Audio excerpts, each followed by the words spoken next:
Hello. In this video, I'm going to show you how to install and how to basically use Filezilla. Filezilla is an FTP client. The reason that you need an FTP client is to move your files from your computer that you're working on to a remote server somewhere. And so at the point where you start putting content on the web, you have some kind of association with a web server somewhere. And you need a piece of FTP software for that. FileZilla is just one option. It's the most widely used option. It's the one I'm most familiar with, so that's what I'm going to use. So here I am looking at a Google search, and I'm just going to type in FileZilla. FileZilla is cross-platform, so it runs on, I'm always using Windows, but you can use it on other platforms as well, like Mac and Linux. Anyways, first result I see is filezillaproject.org. I'm going to click on this link. Basically, the page looks a little like this. Notice there's a server and there's a client. The client is what you're interested in. I'm going to click on that link. And I'm going to click on that link. And that's going to prompt the download. I'm going to save the file. It takes a couple seconds to download. I've got good bandwidth, so yours might take a little bit longer. Notice I got two of them. I'll run the one I just downloaded, so I'm going to double click that. And I'm going to click run. And I've got this EULA coming on over here, right? So I agree. I don't know if you're going to see this. It's annoying, but I'm seeing it. So after I click that first I agree, they're trying to get me to agree to some stuff that I don't want to agree to, so I'm going to say no. I encourage you to read what you are clicking boxes on. Basically, they're trying to install some software, it looks like, and I'm trying to install FileZilla. I'm not trying to install whatever the heck that is. If I wanted something else, I would go install something else. So I didn't. Do what you want, but I didn't. I click next. I'm going to go with the default package. Notice that it's prompting me to do it on my C drive, which is probably where you're going to put it. I'm going to put it on a flash drive. I like to put it on a flash drive because to me that proves, like beyond a shadow of a doubt, that this is an easy program to install and it doesn't rely on dependencies of other software. I also like to have a portable development environment. So I like to have a Notepad++, which is my text editor, FileZilla, which is my FTP client, and if I'm doing like PHP or something like that, then I would like to have XAMPP on my flash drive. But we're just doing FileZilla right now. I click OK, I click next, and this is, what is this? Right, just setting names. I'm going to install. Now this takes longer than some things, right? It's probably going to take like 1 minute, I think. I just did it a few minutes ago. You'll notice it's not instantaneous, which sometimes it is. So I'm going to pause the video. And so I cut about 30 seconds out of the install. You can see that it finished. There was not really any interaction involved. Notice that checkbox to start the software. I'll start it up, show you what it looks like. I finish, and that's what it looks like. I believe the first time you install it, you might get a little... Last time I did this, I had a pop-up, and it said something, I don't know, the kind of thing that you click OK to, and you didn't have to enter any information. Basically, it looks like this. So from here, you can't do anything, but here's the overall scheme. So basically, you got this split-screen window is how you should think about this. This is my computer that I am sitting here working on. This is the contents of that remote server. Notice there's nothing there because I haven't connected to that remote server yet. If I want to connect to a remote server, I have to enter my credentials up here. This is the address of your remote web host. This is your username and your password. This is your port. You don't need to put that in there.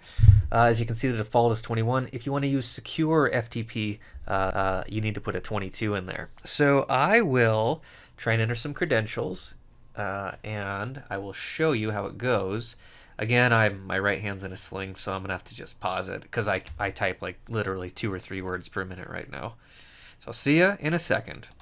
I would advocate for you creating a quick connection. So if you click on File, you can go to Site Manager. I would go in here and create like a profile for your site because it gets really annoying to have to enter all that information every time, and you're going to be doing a lot of this if you're doing any kind of development. So I click on Site Manager. And what I need to do is I need to go into New Site, and then I'm just going to enter my stuff. This is the address of the host. This is the port if I need to specify it. Notice by default we're just doing FTP.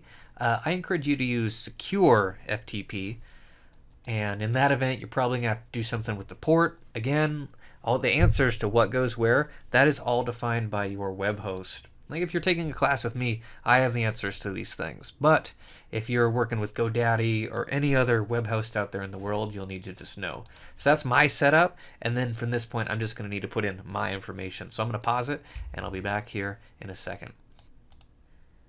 Alright, so what I did is I entered my credentials, and then at the bottom there was a connect button in that place where I was creating that account.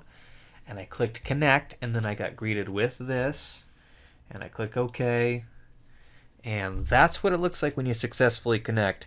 If you unsuccessfully connect, then it means you screwed something up, right? And you could have screwed up literally anything. You could have messed up the host, you could have messed up your username, could have messed up the password, could have messed up the port. But when I connect, now I can see the contents of some remote server. So on that remote server, you're going to see a bunch of stuff with dots in front of it. Notice that the thing I connected to is a Linux box. And, well, you don't need to care much about that. But those files right there are more or less hidden files. Starts with a dot.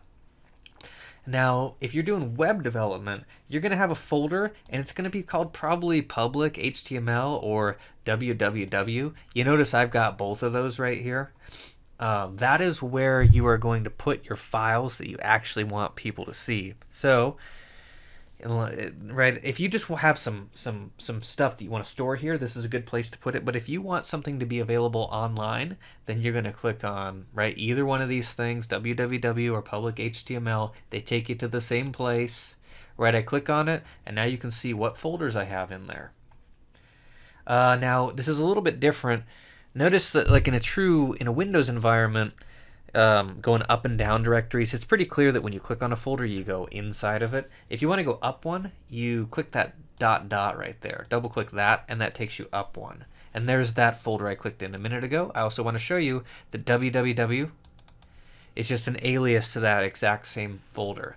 Also, I want to show you that, see this right here? You can navigate around like that as well. So you can switch folders there. Now let me show you how all this kind of adds up. So how this kind of works, I have no idea what these files are, but so this folder called demo is inside of that www folder, which means it is online.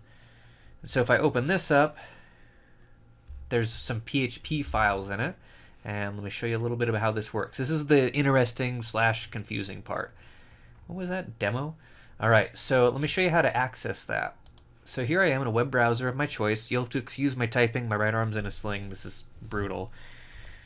I'm going to type that address, right? That's the address of my page. That's kind of sort of the first field in the FTP or window.